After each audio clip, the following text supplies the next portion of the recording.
Hello everyone, and welcome back to the Simulated Handball Federation's Quarantine Champions League. We're firing along with the last 16 here.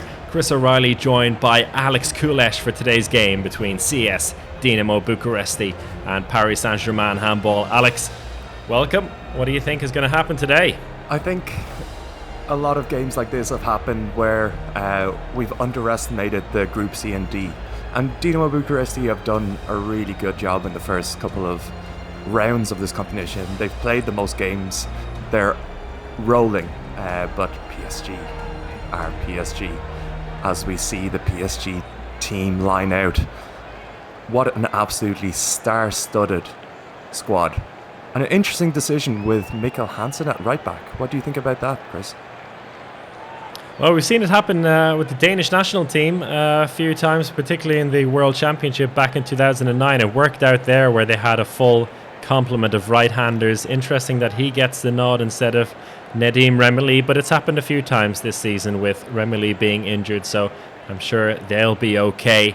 And we're just about to get this one started. We're underway here. The previously unbeaten CS Dinamo Bucaresti with their biggest challenge yet so far this season. It's a good start with them as goalkeeper made a big save, and Raul Nantes gets himself the first goal of the game.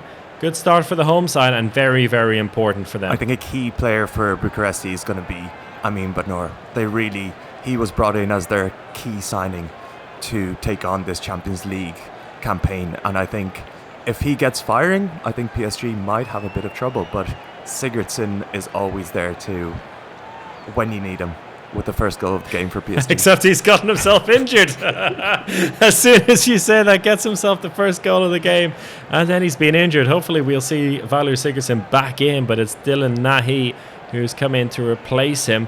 It's a 2-1 lead here, early doors for Dinamo Bucaresti, who have a fascinating lineup of players from North Africa and Iran as well. It's a real rest of the world vibe for them against the very best of the world in PSG. And Raul Nantes with another goal, 2 from 3 for him at the start of this game. So Dinamo Bucaresti, buoyed by the support of their home fans, who have been absolutely buoyant this whole Champions League campaign, are putting it up to potentially the best team in handball.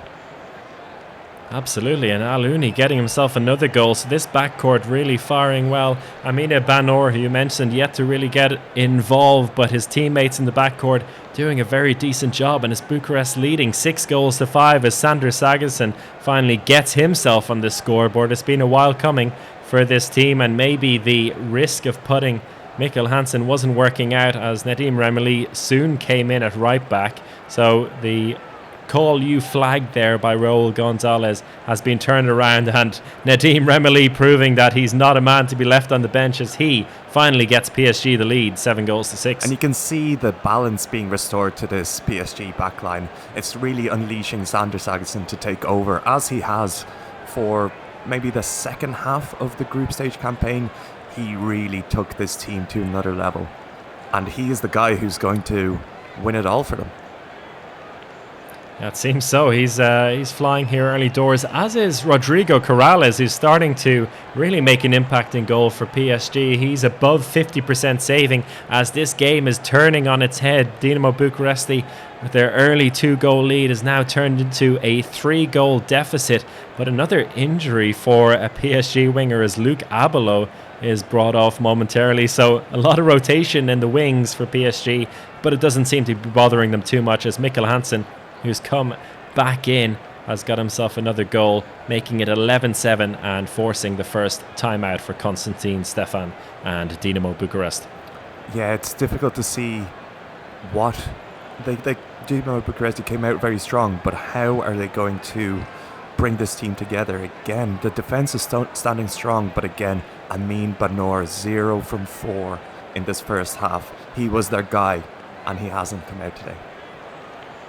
Still plenty of time to do that, and well, he got a big talking to at the timeout there as he comes flying out with a goal finally. 1 from 5 for him, not a great return, but at least he's got himself into the game there, and a penalty scored by their captain makes it a 2-goal game, and Saeed Haidirad is keeping Dinamo Bucaresti in this game with a 42% save rate. A late flurry here from Dinamo Bucaresti, and Raul Nantes makes it 11 goals apiece just before the end of this first half, and a timeout taken by Raul Gonzalez, as his side, since that timeout, have gone on a 0-4 run. I think this is a really important last 20 seconds of the game. It's for the mental advantage going into the second half. If PSG get the goal, it will deflate Dinamo Bucaresti. Let's see how it works out. Absolutely, considering as well with the flurries of performance that Bucaresti have had in this first half, you wouldn't put it past them holding the lead, and they probably deserve the lead overall. It's half time now, 11 goals apiece, probably reasonably fair result, but you'd feel in a game like this that Dinamo Bucaresti probably would have needed to hold a decent first half lead to give themselves a chance here, because any big problems that PSG would have had in these opening 30 minutes should be addressed by Raul Gonzalez. I think so, and I think Mikkel Hansen needs to come into this game maybe in his right position. He's just been at right back. I think that maybe that's the decision that Raul Gonzalez has gone with this second half, but I'd love to see him owning this team as well. Yeah, as you see, another shot from Mikkel Hansen. He's still stuck out there in the right back position, having a mixed game, but overall Sander Sagosen is there and he's picking up the pieces. He's given them a 2-goal lead temporarily with his 5th of the day. But Dinamo Bucaresti doing their best to hang on, but it seems there's no stopping Sander Sagosen today, making a 2-goal game again. Him and Rodrigo Corrales doing all the business for PSG. 54% save rate after 40 minutes for Rodrigo Corrales. That's an incredible performance. And Vincent Girard is just watching his good friend make a mockery of these Dinamo Bucaresti team. Yeah, there's no need to make a goalkeeper change in a situation like this, as we see PSG going on a 4-goal run. Mikkel Hansen getting himself a 4th goal from right back. Still a bit of a mixed day for him, but he's still producing more than Nikola Karabatic. Still, what a wealth of options they have in that backcourt, and they're really doing all the business here for PSG. That backcourt 3 and Rodrigo Corrales. Heidirad in goal for Dinamo Bucaresti, not having a terrible game, but in comparison to the exploits of Corrales, just nothing. And we were talking about Vincent Girard there. Well, he's been brought on and makes a save immediately. So good start there for Vincent.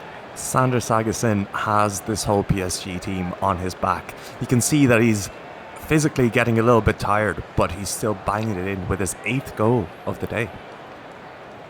And it's turning out to be one of these classic games you see between a big favourite and an underdog who on paper could have a chance on a good day.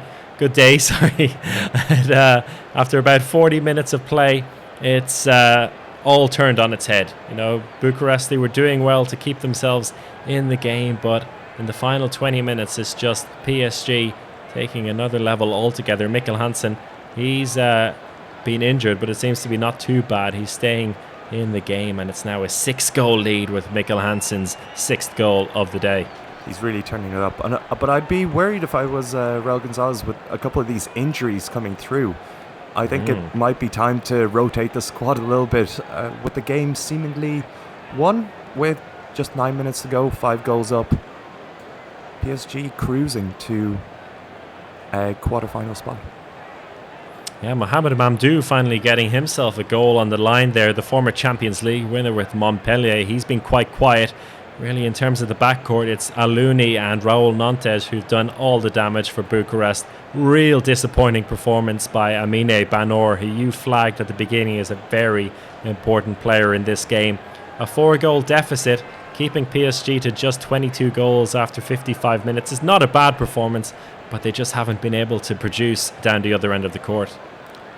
A missed pass for Heidirad, which is pretty tough at this stage of the match. You can see that Dinamo Bucaresti are also getting tired, and PSG with Dylan Nahi, a real talent there at left wing, getting a goal.